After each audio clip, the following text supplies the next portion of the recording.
I had a lover for 8 years. While you were married? While I was married. And your husband knew about it? Yes.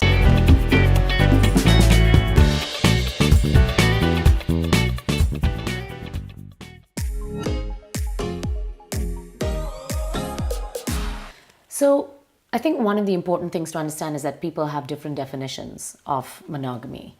And I think words like exclusivity and fidelity all get bundled into the same and are often used synonymously. So do you see a difference in those three terms, for instance? And if so, what would those differences be? Generally, I think people use monogamy, at least in this culture, Right. to define an exclusive sexual relationship, often in the context of a marriage, and that could be a same-sex marriage. Right. But it usually is referring to a long-term commitment to Right. sexual fidelity. And and in terms of exclusivity, people tend to use that more when referring to a phase of a relationship that may or may not result in a long-term monogamous marriage or relationship, but we're being exclusive right now is sort of a test to see where the relationship is going. And in terms of fidelity, it is substituted often for sexual fidelity, which would mean exclusivity, and it does get used synonymously. In my world, in my definition, fidelity really is more about honesty and truth to one's own values and sexual preferences and lifestyles, and two people or more can have fidelity to each other without being sexually exclusive. So they are not used synonymously. I think it really comes down to one's comfort with how far we can let our partners, if we're trying for monogamy, engage with people on various levels. And you know, it brings up issues of jealousy and possession, and those are all related to how we define monogamy. Right, absolutely. Because for some couples, you know, watching porn is a breach, whereas for others, going to a strip club is not. And I think what tends to happen is that conversation doesn't take place, which is where people go off the deep end. From an evolutionary standpoint, it makes no sense. Monogamy makes no sense because as human beings, we should be making as many babies as possible. It's a volume game. Catch the good sperm, get the fertile ladies, and keep them going, right? So that makes no sense. But from a social standpoint, I read a very interesting theory recently about how monogamy was a rule or a social construct put into place by a bunch of mediocre men.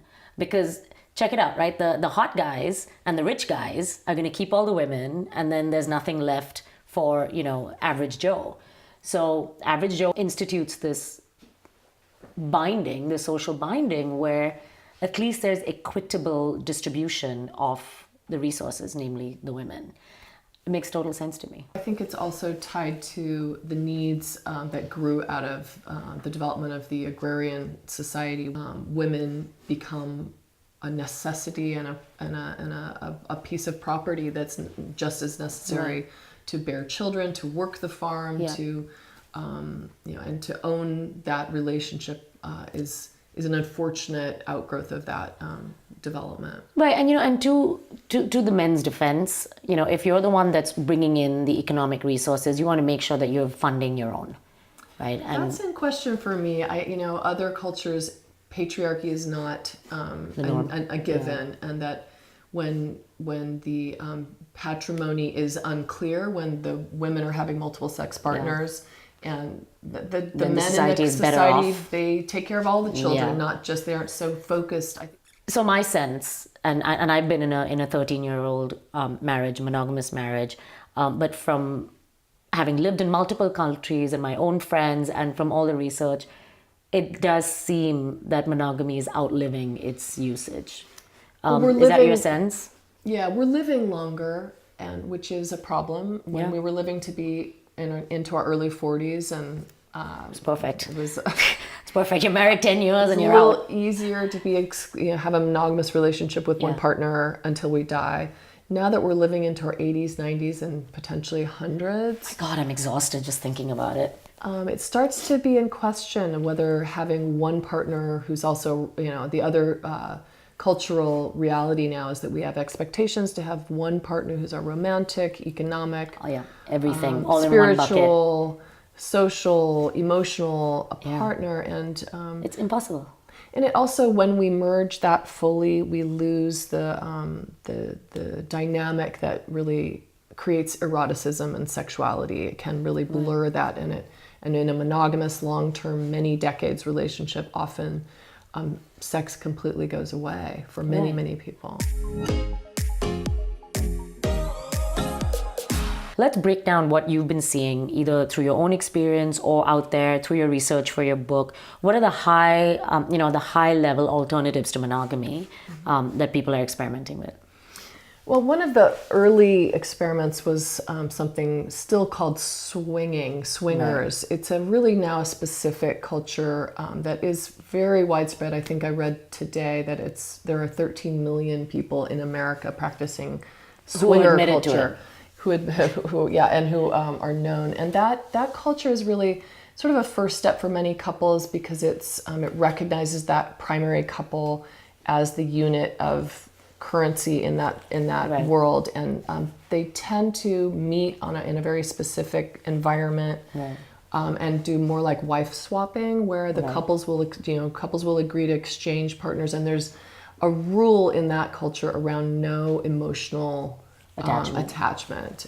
And it feels a little sort of bringing some of the patriarchal. It is. I was just going to say, it sounds a little bit sexist. It's a little bit sexist from my view. Are there swinger situations in which the women decide what the arrangements are, or is it just? I'm sure there are, because there's everything's out there that you can imagine. Yeah, but it's a step for many couples who want to experiment and liven up their sex life. This is where you put the car keys and you go home with. Is that just something I read? That does happen, I'm sure, but really more from what I've heard. I haven't attended a swinger event, but I have met swingers. You slacker. It doesn't interest me that much, actually, but the couple will meet up with other couples, and the couples are always together in this particular arrangement and have sex where they're always present during the swapping situation. Okay. So that's one approach.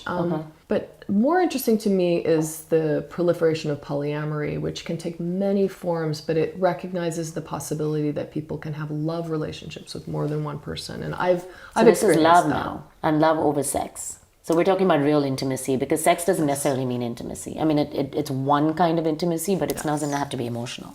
Yes, and these can be long-term relationships. I've personally had several long-term. My marriage included, I had a lover for 8 years. While you were married? While I was married. And your husband knew about it? Yes. Okay. And he had a couple of different relationships that spanned many years. In fact, we each had several love relationships going at one time. We were married for decades, so we had that kind of custody. But it also meant that our own sexual relationship remained very vital during the whole marriage. It never waned.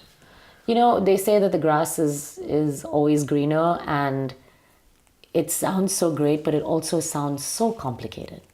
It is complicated. It requires a high level of communication between all parties, because the values in polyamory include full disclosure and honesty. Right. Disclosure is a whole subject. Everybody has a different level of need for levels of disclosure, but an agreement about that disclosure is vital in a successful polyamorous situation.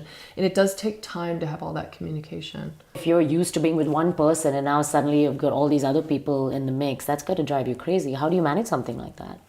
You accept that jealousy exists, and you talk about it, and you learn to self-soothe when your partner is with another partner. Does that mean masturbation? Sometimes, sure.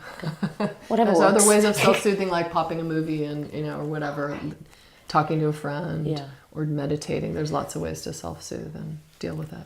How do you find other people who are engaging in the same lifestyle? Well, living in the Bay Area, it's not hard. There are many poly meetups. They're on the dating websites now. You can indicate that you're polyamorous. Do you find that the people who, for instance, who you might have met on OkCupid, if at all, who have marked themselves as poly, are they really committed to the lifestyle, or are they just trying to, have a bunch of sex with different people and call it something different?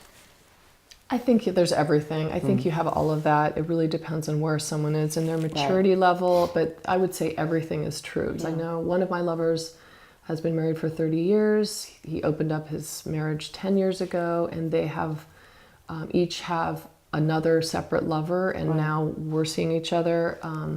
Their teenage children are fully aware. I feel like you need a flow chart of who's connected to who. So it's all things. All those things are true. I think it's just like when you're dating someone who was talking about monogamy. Are they just wanting to fuck you, or they want to marry you? I mean, it's everything in between. Where do open marriages fit in this whole spectrum? I think it's a version, and people do interchange polyamory with open marriage.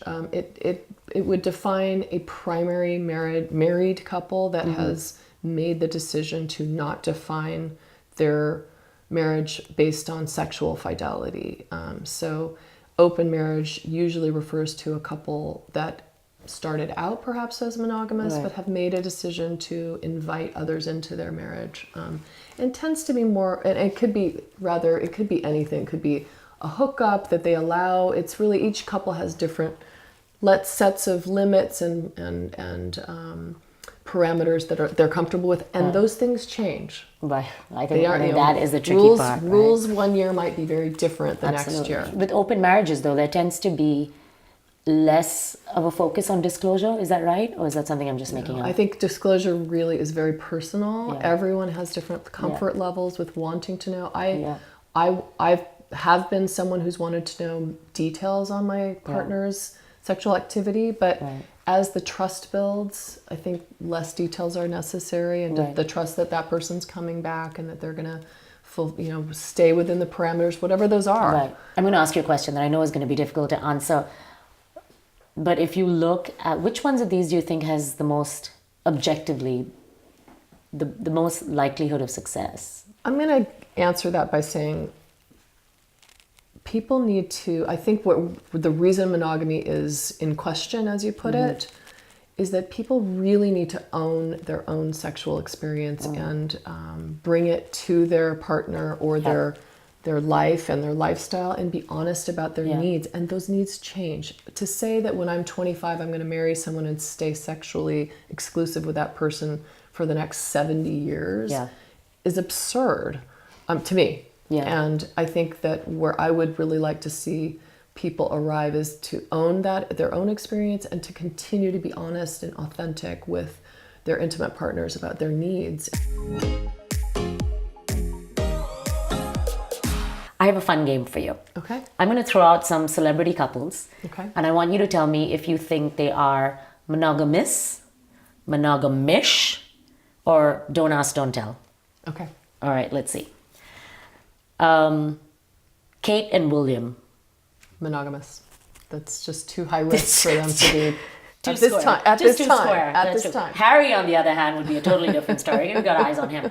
Tom Hanks and Rita Wilson, legendary celebrity couple, still together, shockingly. I would guess maybe there was a little bit of a monogamish in there, but probably, obviously, publicly monogamous. Publicly. Beyonce and Jay-Z. That depends on when you ask. Probably there was some don't ask, don't tell that maybe got blown out when somebody found out, but and then you make a multi-platinum album out of it. You know, this it girl works. has the Midas It worked for touch. them. Totally worked. Ellen and Portia. I would go with potentially polyamorous but monogamish likely. I would guess that there's some other people involved there. So let me ask you this.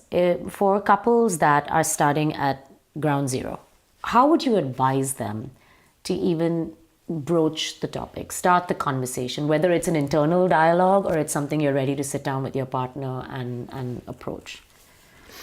I think the important thing is for a couple to start acknowledging what is happening. We haven't had sex in 2 years, or I'm feeling some feelings. I'm feeling sad about the end of, or the change in our bodies and our lifestyle, and our kids have interrupted our sexual relationship, and I think we need to look at it. That's the very first step. Just because you're having the conversation doesn't mean you're taking action yet, but it has to start with a conversation. I think where people make mistakes is they cheat and then try to Backtrack. bring it I needed back. more. I needed something different. Yeah. Then you have damage control and hurt feelings that can set you back in opening up your relationship. Absolutely. Yeah. Absolutely. By years. Yeah. Or it can result in the end of a marriage. In a relationship.